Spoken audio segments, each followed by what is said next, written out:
Bismillahirrahmanirrahim. Warahmatullahi wabarakatuh. Alhamdulillah, salatu wassalamu ala rasulillah wa ala alihi wa sahbihi wa mawala, la hawla wa la quwata illa billah. Rabbi shrah li sadri wa yassir li amri wahlul 'uqdatam min lisani yafqahu qawli, amma ba'du. Teman-teman mahasantri Pondok Pesantren Luhur Ciganjur yang saya cintai dan santri online dimanapun Anda berada yang saya muliakan. Alhamdulillah, malam ini kita kembali mempelajari kitab At-Turath wa Tajdid karya Profesor Dr. Hasan Hanafi. Di pertemuan malam ini kita akan bahas halaman 48. Nanti ada poin 4 mengenai masa yang pasif, kemudian nanti ada juga poin 5 mengenai perubahan sosial yang sifatnya parsial. Sebelum itu, mari sama-sama kita membaca surah Al-Fatihah. Kita hadiahkan kepada pengarang kitab ini, yaitu Profesor Dr. Hasan Hanafi. Juga untuk pendiri Pondok Pesantren Luhur Ciganjur, Kiai Haji Abdurrahman Wahid alias Gus Dur. Juga untuk orang tua kita masing-masing, guru-guru kita, dan pengarang kitab yang kita baca. Semoga ilmu kita bermanfaat dan senantiasa mendapatkan rahmah, hidayah, inayah dari Allah Subhanahu wa Ta'ala. Ala diniyah wa ala kulli niyatin sholihah wa ila hadrati Nabi Muhammad sallallahu alaihi wasallam. Al-Fatihah. A'udzubillahi minasyaitonir rajim. Bismillahirrahmanirrahim. Alhamdulillahirabbil alamin arrahmanirrahim maliki yaumiddin. Iyyaka na'budu wa iyyaka nasta'in ihdinas siratal mustaqim. Shiratal ladzina an'amta 'alaihim ghairil maghdubi 'alaihim waladdallin. Bismillahirrahmanirrahim. Qala al-mu'allifu rahimahullahu ta'ala wa nafa'ana bihi bi ulumihi fid dharaini amin ya rabbal alamin. Rabi'an, intihaul jamahiril aridati ilas salbiyatit tamati walla mubalatil mutlaqah. Yang keempat, dari penyebab kegagalan perubahan sosial yang dilakukan oleh orang-orang yang ingin mengubahnya dengan sarana yang baru dan yang lama adalah berakhirnya masa yang luas pada kepasifan total dan ketidakpedulian mutlak. Ini hal yang dikhawatirkan ya, yaitu kita berhadapan dengan masyarakat yang tidak peduli dengan kondisi politik dan masyarakat yang ada, atau sifatnya pasif saja. Ya. Itu nggak enak sebenarnya. Kayak di komunitas apapun, kalau di komunitas itu pasif ya anggotanya,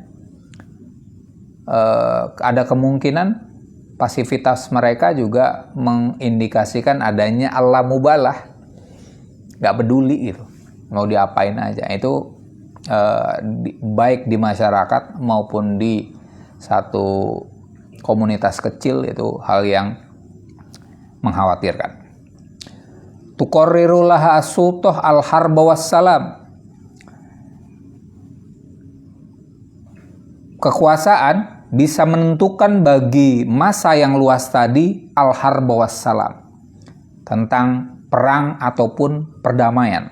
Yang menentukan perang atau damai ya Pak penguasa saja. Ya, kita mau demo atau tidak demo misalnya gitu, yang nentuin ya para pemegang kekuasaan. Taqumu badalan anha bil hazimah wan nasr.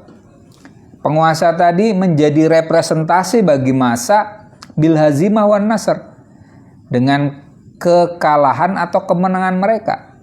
Ketika komunitas atau kelompok itu ternyata menang atau ternyata kalah, yang dianggap menang atau kalah ya penguasanya. Ya.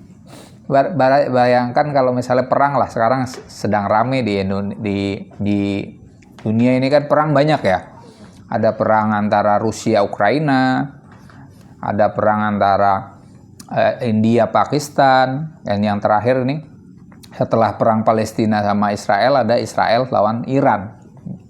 Nah itu tadi Jika masyarakatnya itu pasif dan nggak peduli, maka kemudian ketentuan tentang perang ataupun tidak perangnya itu yang menentukan penguasanya. Contohnya sebenarnya kayak Amerika itu kan secara umum masyarakatnya sebenarnya bebas ya, bebas, demokratis gitu. Tapi pada titik tertentu kita lihat Donald Trump itu sangat superior loh ya. Contohnya ketika Donald Trump menentukan adanya biaya tarif itu Mahkamah Agung Amerika menolak. Tapi kemudian ngelawan lagi Trump itu. Ini gimana sih? Saya dipilih oleh rakyat jadi presiden. Ini Mahkamah Agung yang milih kami gitu, maksudnya yang milih cuma orang sedikit. Kok bisa-bisanya ganti ketentuan pemerintah yang dipilih oleh rakyat gitu. Jadi melawan. Kemudian terkait dengan Israel dan Iran ya. Itu tempo hari ada satu postingan menarik dari kombatannya Amerika, perempuan tentara Amerika.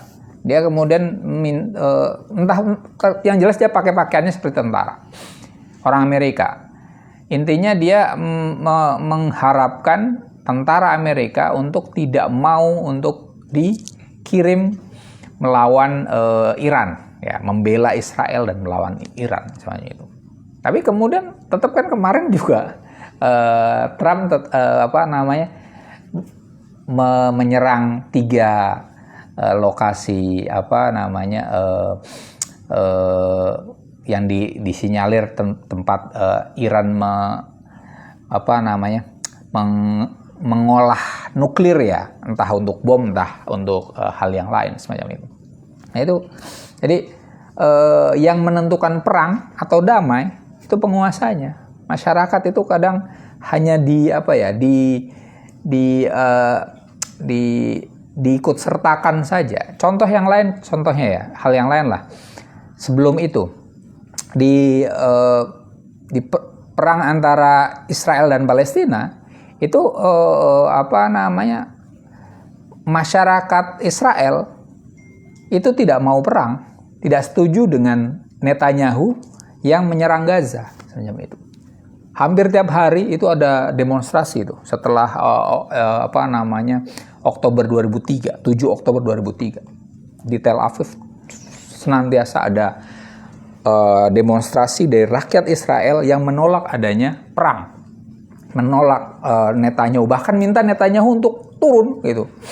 Tapi ketika Netanyahu kemudian nyerang Gaza dan kemudian sekarang juga perang dengan Iran, apakah rakyat Israel itu kemudian sepakat dengan Netanyahu? Tidak loh. Tapi kadang tempoh hari saya ngeliat di Reel dan seterusnya itu ketika ada demonstrasi orang-orang rakyat Israel yang menolak perang kemudian ngomong giliran diajakin perang nggak mau. Ini nggak bisa memilah. Jadi harus dipisahkan juga antara rakyat biasa dengan pemerintahan Netanyahu. Nah ini ya tadi Netanyahu menyerang Gaza dan menyerang Iran saat ini, yaitu tadi dia seolah-olah merepresentasikan rakyatnya, padahal nanti yang dapat imbasnya ya rakyat yang non kombatan. Nah itu tadi ya.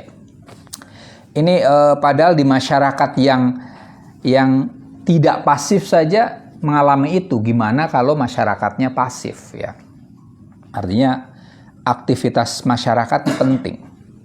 Wa tangdimuha fi hayatin, dan masa tadi diatur di badan-badan, watihadin serikat-serikat, wa tangdimatin organisasi-organisasi, wa manabir, dan di mimbar-mimbar, tan'akifu minal ahzab, yang dijauhkan dari partai.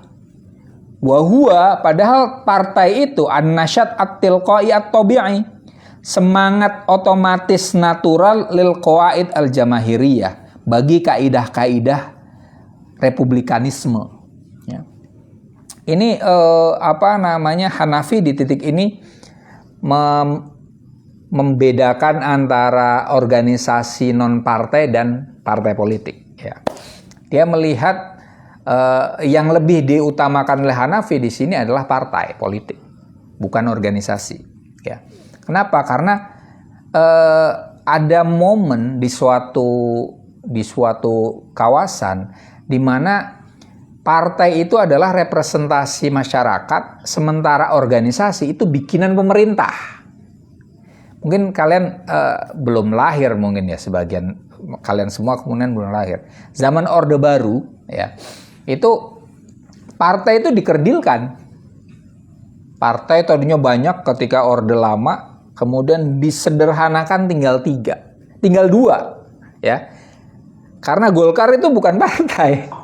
Ya, disebut partai Golkar kan setelah reformasi. Sebelumnya itu Golkar saja namanya waktu Orde Baru dan tidak disebut sebagai partai. Jadi partainya itu hanya P3 dan PDI, belum ada PDIP. Nah, sebenarnya itu. Nah, itu tadi. Padahal sebelum itu yang namanya partai itu bisa dinyatakan sebagai representasi masyarakat, termasuk ada partai NU, ya. Dan jangan bayangkan kemudian politisi zaman Orde Lama itu kaya-kaya. Tidak, mereka berjibaku betul, masih merangkak dari bawah seperti orang biasa gitu ya. Tidak seperti zaman sekarang ya. Nah, tadi partai itu tadi bagian dari an-nasyat al-tilqai at-tabi'i lil qawaid al-jamaahiriyah. Dia itu sesuatu yang natural, bentukan masyarakat. Nah, sementara organisasi, contohnya dalam hal ini kalau Orde Baru adalah Golkar, itu adalah suatu bentukan masyarakat, bentukan penguasa, ya, di mana birokrat, nggak tahu tentara itu noblos nggak saat itu ya, ABRI yang jelas, pokoknya orang-orang pegawai negeri utamanya itu kan noblosnya Golkar semua, mau nggak mau harus mau gitu. Nah, pemilu pun kemudian akhirnya kita zaman itu sudah tahu hasilnya seperti apa. Kalaupun kita noblos misalnya P3 atau PDI, kemungkinannya kalah dan kemungkinan dicuranginya tinggi sekali. Jadi yang namanya kayak KPU yang independen seperti sekarang belum ada, Mas. Jadi zaman dulu ya pemilu itu apa kata penguasa.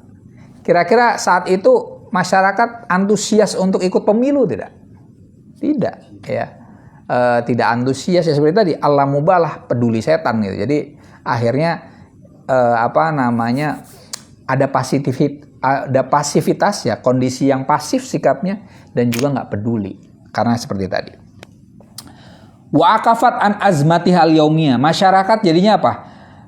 Mengasingkan diri dari krisis sehari-hari. Kehidupan sehari-hari sebenarnya ada masalah, tapi kemudian udahlah biarin aja, gitu ya. Misalnya ada kesenjangan, ada triple down effect yang tidak terjadi zaman di era Orde Baru. Yang kaya tetap kaya, yang miskin ya miskin. Zaman dulu belum ada wajib belajar, Mas. Jadi banyak yang tidak sekolah, ya, nggak punya biaya, nggak bisa sekolah, nggak punya uang, nggak bisa berobat, Mas. Makanya kemudian dukun rame zaman itu, ya. Nah, sekarang alhamdulillah ada BPJS dan sebagian BPJS kan di cover oleh pemerintah. Jadi kita bisa berobat. Zaman dulu orang nggak punya itu nggak boleh sakit. Jadi kalau sakit ya siap mati aja gitu. Nah, itu tadi. Hal-hal yang sebenarnya yang nggak beres di masyarakat itu tapi kemudian diabaikan begitu saja, ya. Tadi akafat an azmati al-yaumiyah. Tavrohu kulla taqatiha biha au fi madhahir mufta'ilah linnasyat, ya. Semua kekuatan mereka habis untuk kehidupan sehari-hari. Ya udah, yang kerja aja lah, nggak usah ngomongin politik gitu loh, Mas. Ngomong politik juga nggak berani, ya.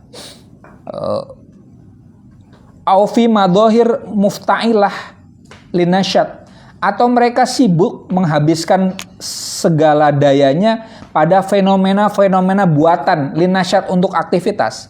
Kanawadir riyadiyah seperti di klub olahraga, walailiyah atau klub malam, Jadi mereka akhirnya udahlah anak-anak muda olahraga aja gitu. Katarsisnya ya, pelampiasannya pada olahraga. Atau yang agak bandel akhirnya ke klub malam ya, pelariannya. Aufit tasawuf wal jinsi, atau larinya ke tasawuf bagi yang religius, atau wal jinsi, atau yang agak porno-porno lah ya. Zaman Orde Baru itu film-film bioskop itu seronok-seronok mas, gambarnya macem-macem lah, dan bioskop belum 21 seperti 21 sudah ada, cuman yang non 21 kan banyak sampai di daerah-daerah ya, karena zaman dulu belum ada internet seperti sekarang ya, jadi bioskop itu masih banyak dan film-film di bioskop itu ya cenderungnya ya esek-esek gitu.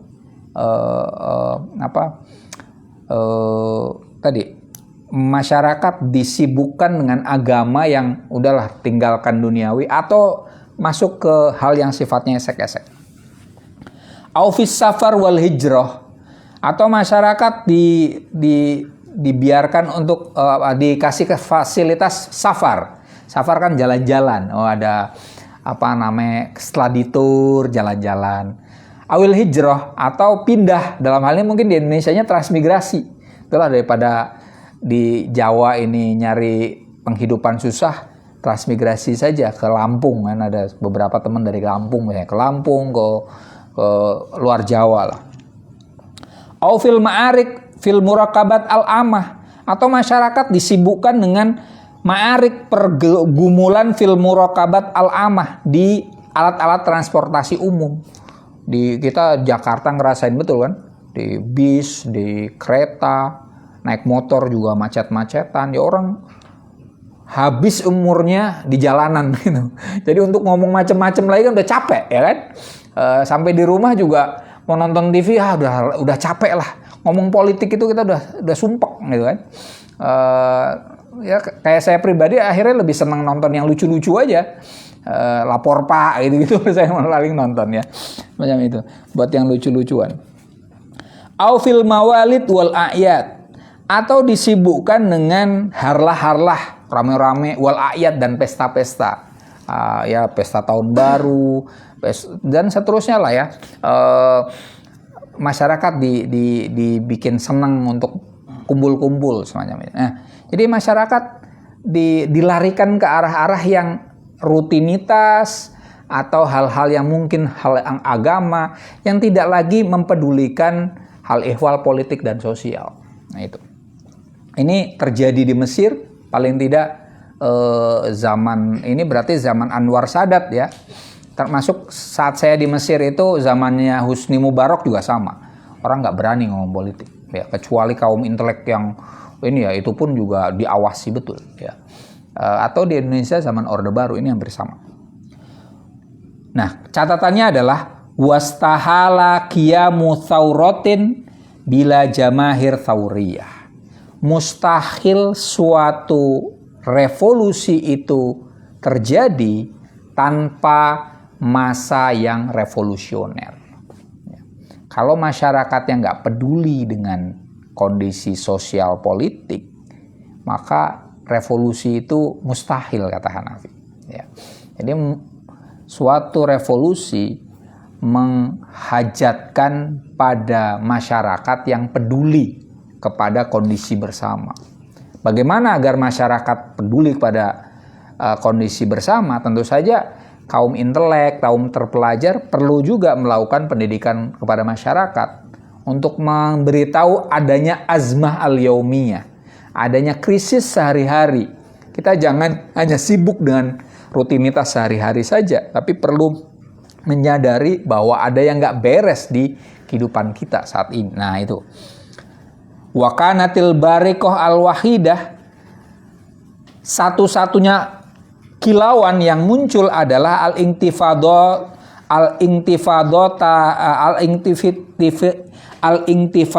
at-tulabiyah wa sya'biyah al-akhirah. Pemberontakan mahasiswa dan rakyat yang terakhir. Ini buku ini ditulis tahun 80 ya. Cetakan pertamanya. Jadi pemberontakan mahasiswa dan bangsa Mesir saat itu terjadi tahun 77 ya, 1977 itu Januari ya 17-18 Januari 1977 itu ada peristiwa yang bahasa Inggrisnya disebut dengan Bread Riot ya, pemberontakan roti. Jadi pemerintah Presiden Anwar Sadat saat itu sedang mesra dengan Amerika dan berupaya untuk mengubah kondisi ekonominya. Nah, reformasi ekonominya salah satunya dilakukan dengan mencabut subsidi bahan pokok, Mas. Imbasnya adalah harga roti, kan mereka makan makanan pokoknya roti. Harga roti mahal, harga-harga yang lain mahal semua. Itu akhirnya kemudian masyarakat yang digerakkan oleh mahasiswa itu demonstrasi. Yang meninggal itu sampai 70-80 orang.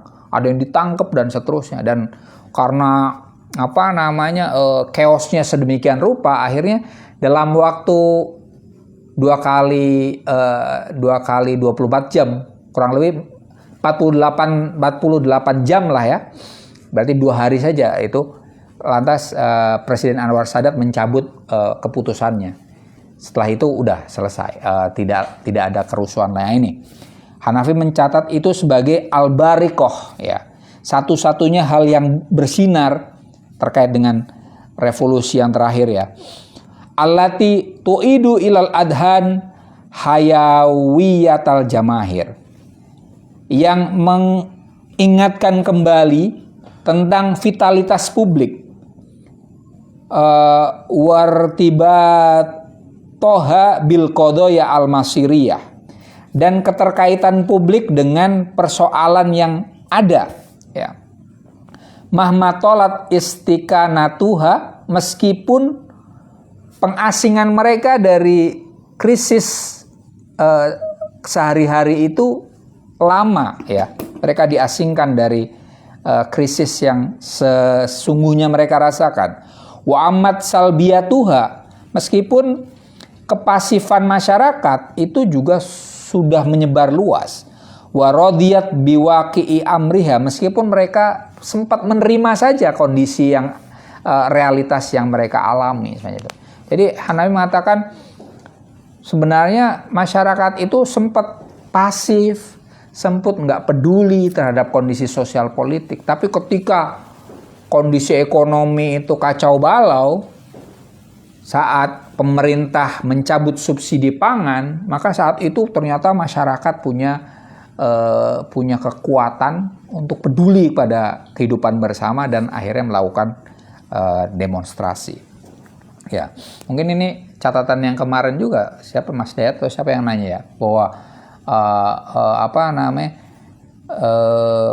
suatu gejolak masyarakat itu kemungkinan terjadi kalau sudah terkait dengan isu-isu ekonomi ya. Kalau masih hanya urusannya hukum, undang-undang, itu tidak sampai menggerakkan masyarakat luas ya. Siapa kemarin yang nanya itu.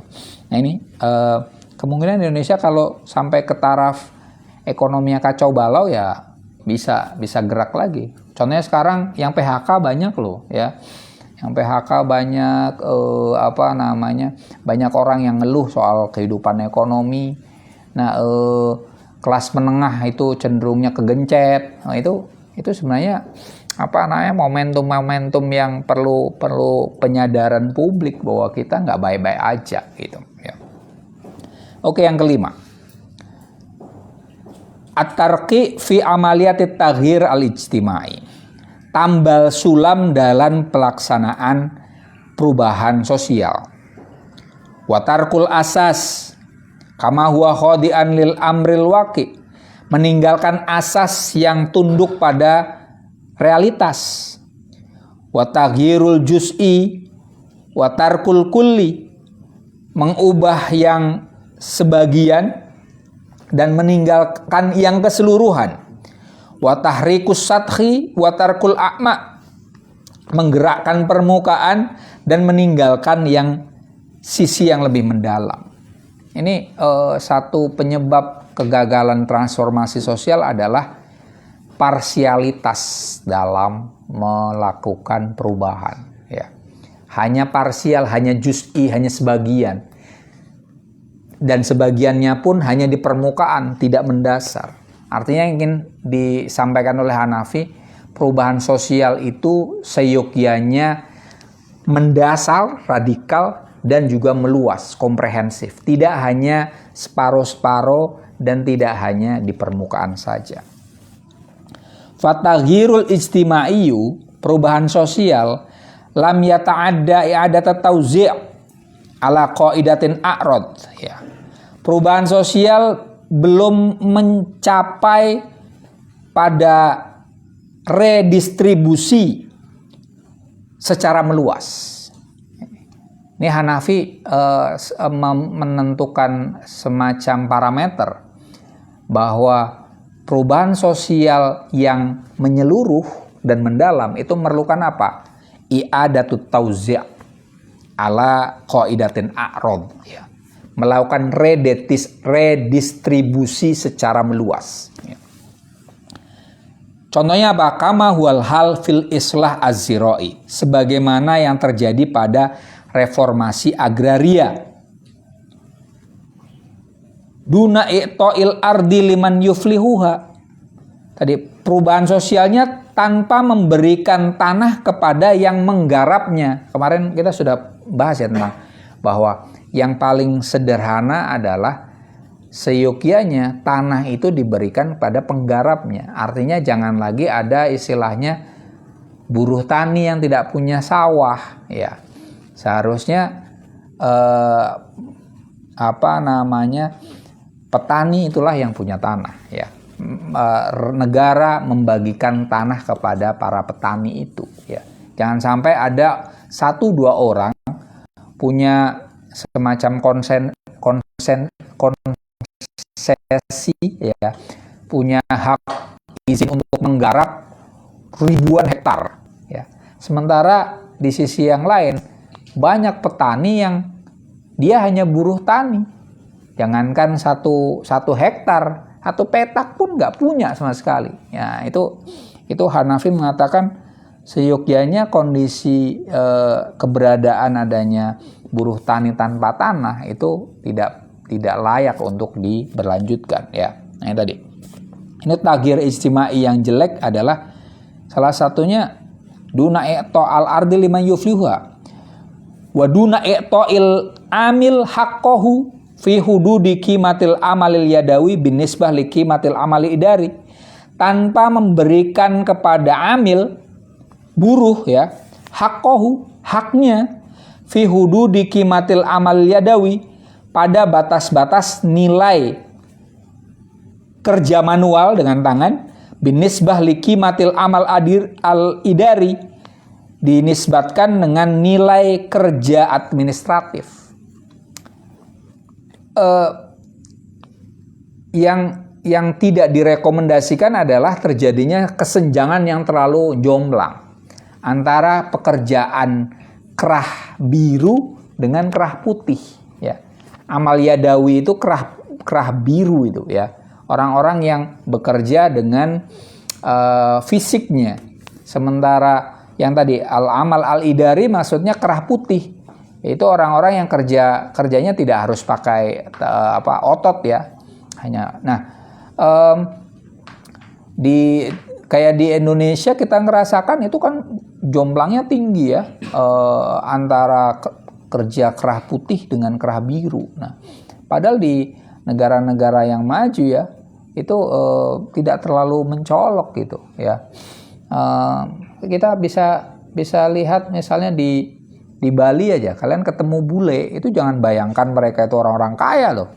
Karena sebagian mereka kerjanya adalah kalau di Indonesianya kuli bangunan. Kerja di tukang bangunan bukan kuli bangunan, tukang bangunan, tapi bisa jalan-jalan sampai Bali, padahal mau dari Australia, mau dari Amerika sekalipun. Petani itu keren-keren, kalian bisa lihat di film-film kan. Petani itu pakai traktor dan mereka kayak koboi gitu, keren, ya. Coba kita petani di Indonesia, mana mungkin kita jalan-jalan, nggak usah yang jauh-jauh sampai ke Eropa lah. Ke Singapura ini udah ampun-ampunan kan, ngimpi kelihatannya kan. Nah itu tadi, kenapa? Karena kesenjangannya terlalu tinggi di Indonesia. Ya. Yang diidealkan apa? Kesenjangannya itu tidak terlalu jauh. Ya. Kalau kesenjangan tidak jauh, maka tidak akan ada lagi orang yang ini mas, gengsi.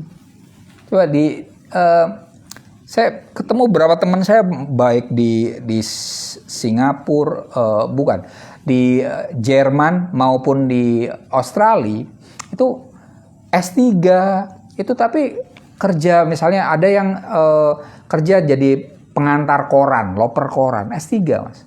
Ya tukang cuci piring, nggak ada gengsi-gengsinya.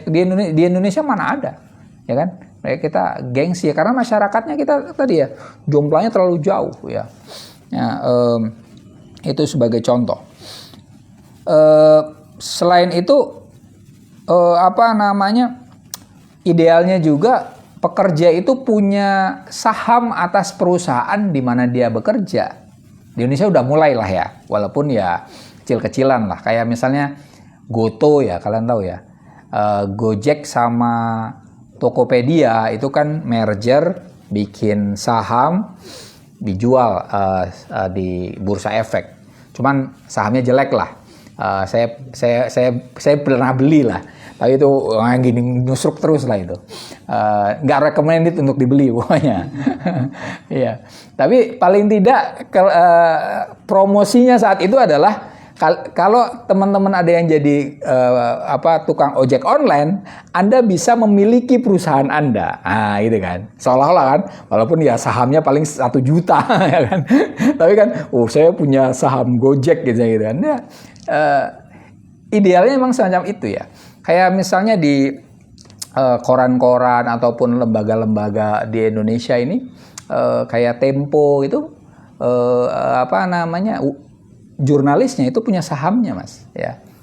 Kayak Gunawan Muhammad itu juga punya saham di mana dia kerja di situ. Nah itu idealnya semacam itu. Jadi kita bekerja di satu perusahaan di mana kita juga punya saham di dalamnya. Nah idealnya semacam itu ya.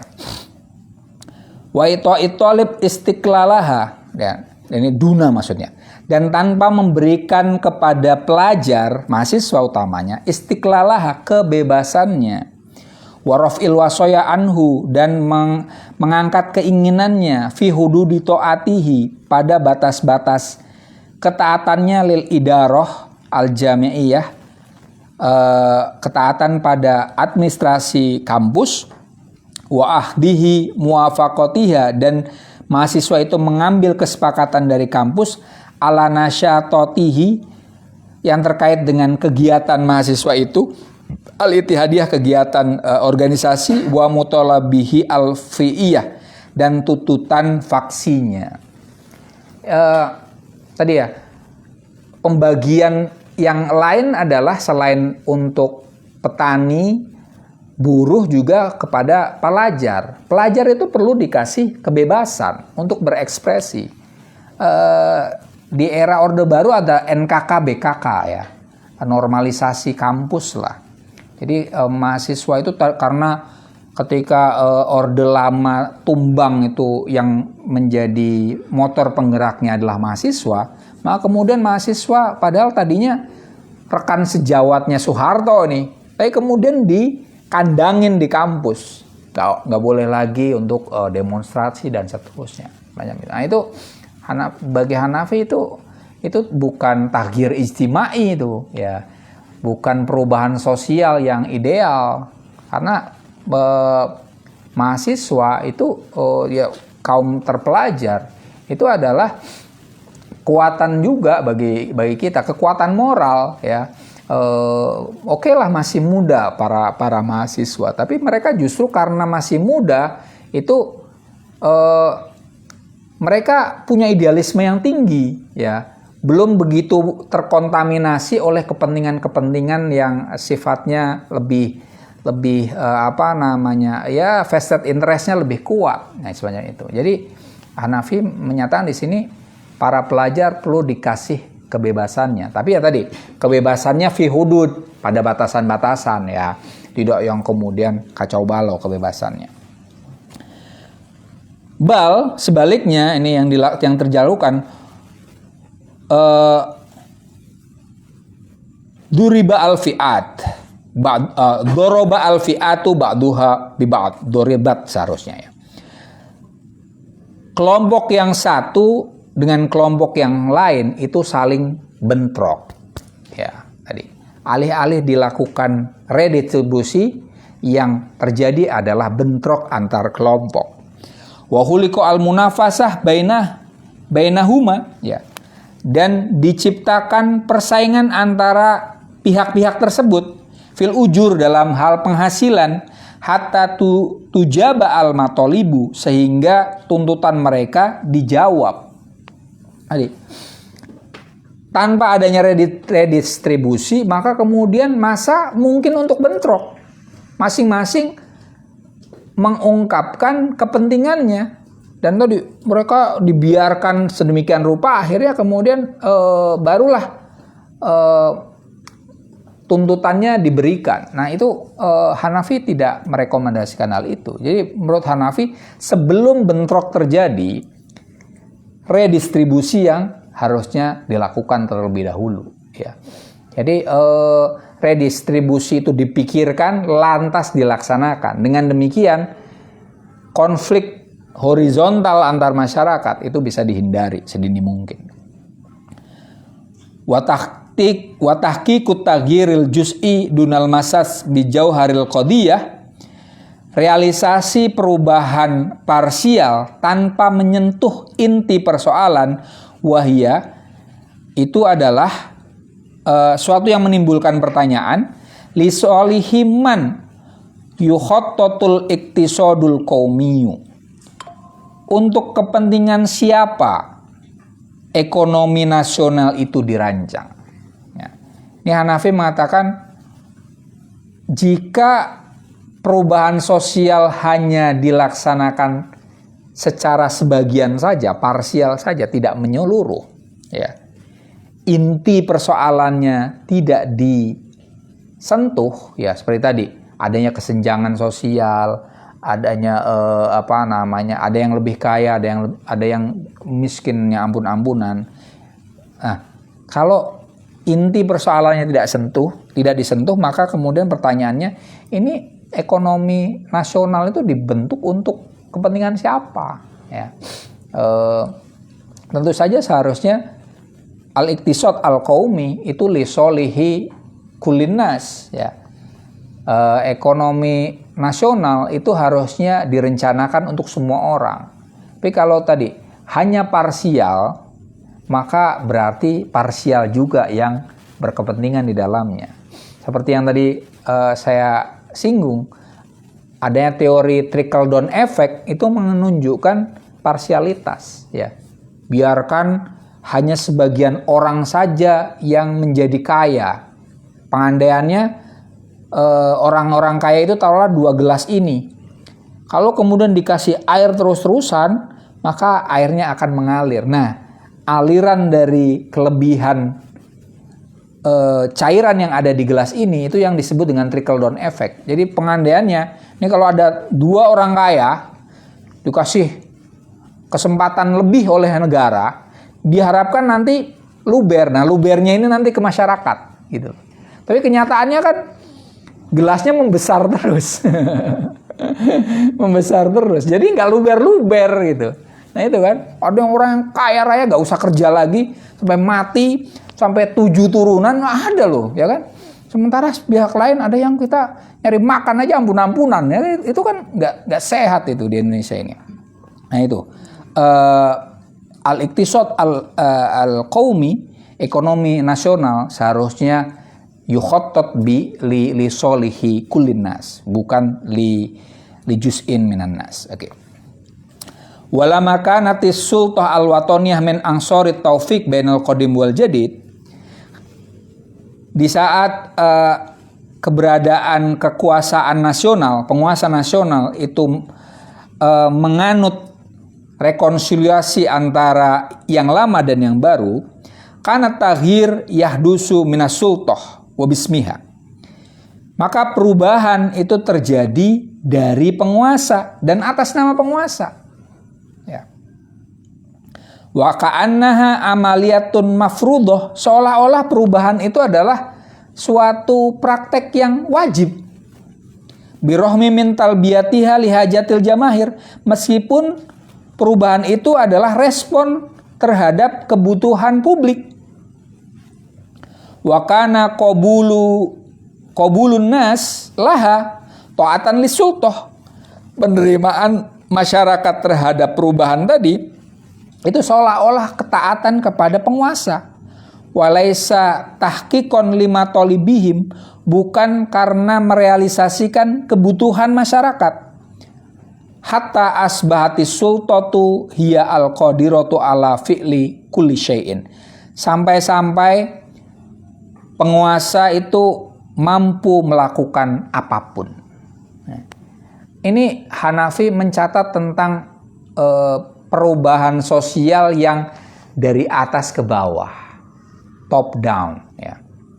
Kalau perubahan sosial itu dari atas ke bawah, maka yang terjadi adalah seolah-olah perubahan ini bukan keinginan masyarakat, keinginan penguasa, ya.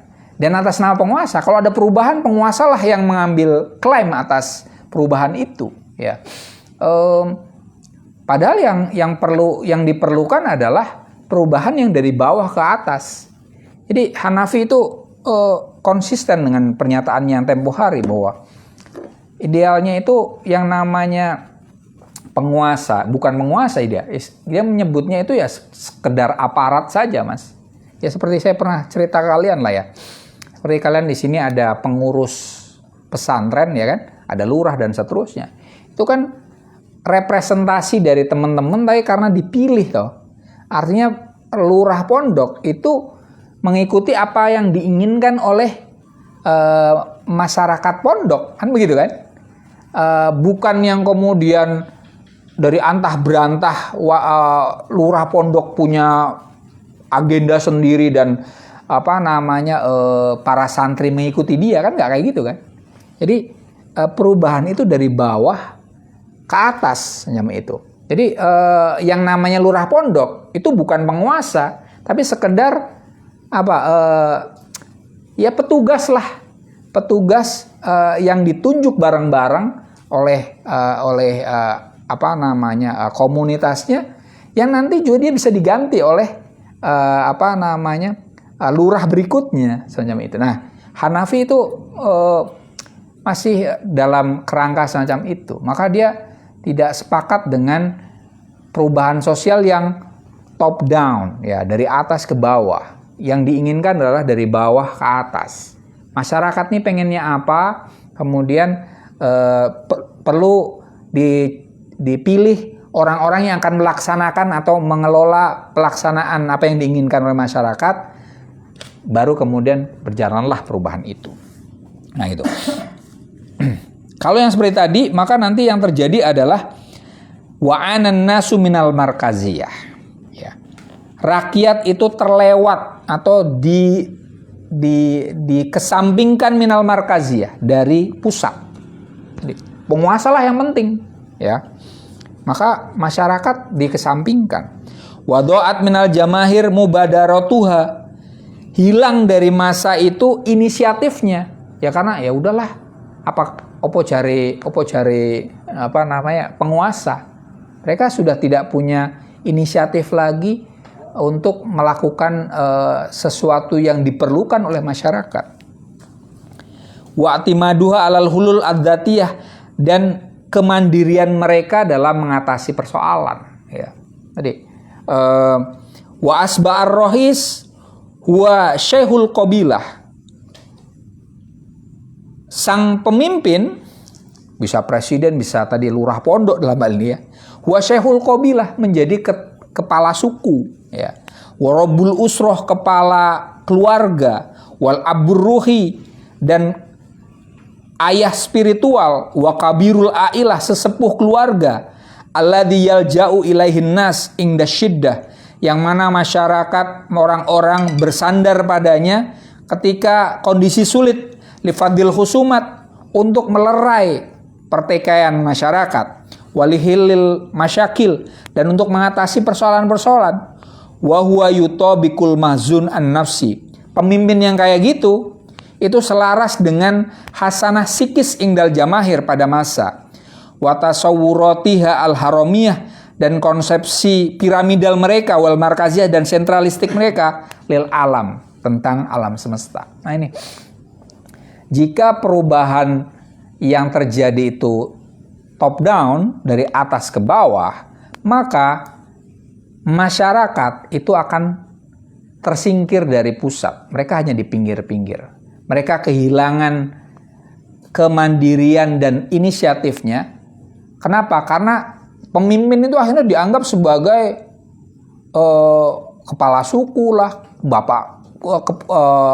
ketua keluarga lah. Intinya dia yang menentukan segala-galanya.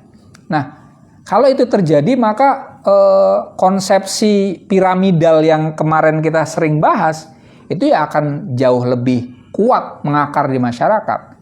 Masyarakat pun akhirnya kalau sebel sama pemerintah, akhirnya dia berusaha untuk kudeta, ya kan? Kenapa? Karena dia melihat, wah jadi Rois enak ya, gitu kan? Maka kemudian bayangkan kalau misalnya tadi top down, ya, lurah pondok itu dipilih bareng-bareng dan kemudian dapat tugas lebih untuk mengurus orang banyak. Itu kan biasanya malah apa? Saling lu aja deh, kan gitu kan? Iya kan gitu kan? Gue males lah, gue mau bikin skripsi nih, lu aja, gitu kan? Itu malah orang Jawanya punya pede-pedean gitu loh. Saling lemparin tanggung jawab gitu. Kenapa ya? Karena top down salah satu kelemahan itu, tapi sebenarnya ya perlu ada privilege juga dong ya. Misalnya tadi ya, Rois itu perlu ada privilege-nya apa? Perlu ada itu ya.